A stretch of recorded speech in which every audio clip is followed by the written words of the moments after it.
আবার বিশ্বনবী মদিনাতে হিজরতের আগে কোবা পল্লীতে মসজিদ বানালেন, মসজিদে কোবা।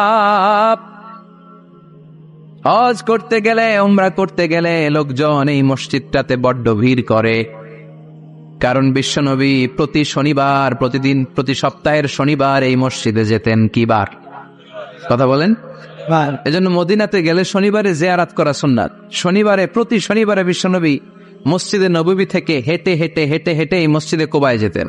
এবং বিষ্ণু বলেছেন, যারা ঘর থেকে ওযু করে এই মসজিদে কোবায় যে 2 রাকাত নামাজ পড়বে, একটা কবুল উমরা হজের সওয়াব আল্লাহ তার আমলনামায় দিয়ে দিবে। এই মসজিদে কোবা মসজিদের জন্য বিশ্বনবী একজন ইমাম নির্ধারণ করলেন। ইমাম সাহেবকে বললেন, যাও তুমি নামাজ পড়াও। বিশ্বনবীর অ্যাপয়েন্ট দেয়া ইমাম সাহেব কোবা পল্লীতে যে নামাজ পড়ানো শুরু করলেন, কিন্তু সমস্যা বেড়ে গেল। তিনি মাগরিবের নামাজ, এশার নামাজ আর ফজরের নামাজ, মানে যেই নামাজে আওয়াজ করে কেরাত পড়তে হয়, কয় নামাজে আওয়াজ করে কেরাত? কথা বলেন। কি কি? মাগরিব, এশা, ফজর। এই ইমাম সাহেব ইমামতির চান্স পেয়ে প্রতি রাকাতের নামাজে সূরা ফাতিহা পড়ার পরই সূরা ইখলাস দিয়ে নামাজ শুরু করে, তারপরে আরেকটা সূরা পড়ে, আবার দ্বিতীয় রাকাতে সূরাতুল ফাতিহা পড়ে, আবার সূরা ইখলাস।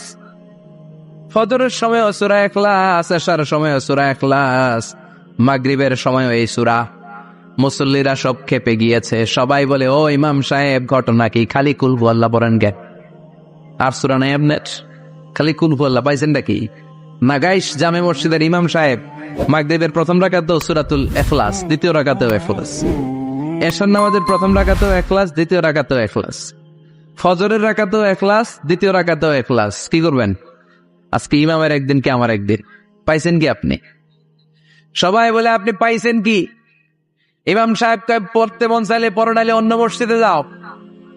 কারণ এটা বাংলাদেশের সিস্টেমে সভাপতি সেক্রেটারির নিয়োগ দেয়া ইমাম না, নিয়োগ দিয়েছে বিশ্বনবী।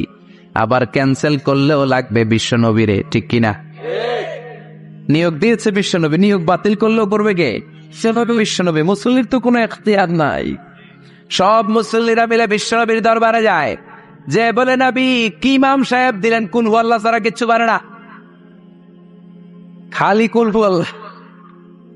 কি এক মুসিবতে আছি, প্রত্যেক নামাজে কুল হুয়াল্লাহু আহাদ দিয়ে শুরু করে, এরপরে আরেক সূরা পড়ে। ঘটনা কি? বিশ্বনবী বললেন, ইমাম সাহেব রে ডাকো। বিশ্বনবী ইমাম সাহাবীরে বললেন, ও সাহাবী, কেন এই কাজটা করো?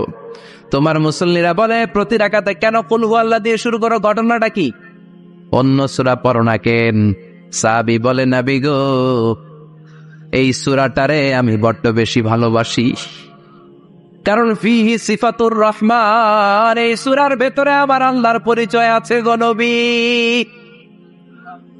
এই ছোট্ট সূরার ভেতরে রব্বুল আলামিন যত সুন্দরভাবে নিজের পরিচয়টা বলে দিয়েছেন, কোরআনের কোন সূরার ভেতরে সেই পরিচয় আমি পাই না। তাই এই সূরাটা দিয়ে প্রতি রাকাতে নামাজ শুরু না পড়লে আমার কলিজা ঠান্ডা হয় না গো নবী। বিশ্বনবী বললেন, ঠিক আছে, চেঞ্জ করার দরকার নাই, তুই প্রতি রাকাতেই কুল হুয়াল্লাহ পড়বি। সুবহানাল্লাহ পড়ে। প্রতি রাকাতেই তুমি সূরাতুল ইখলাস পড়বা, ইমামতি বাতিল হবে না। তবে জেনে রেখো, এই সূরার প্রতি ভালোবাসা কিয়ামতের দিন তোমার জান্নাতে পাঠায়া দিবে।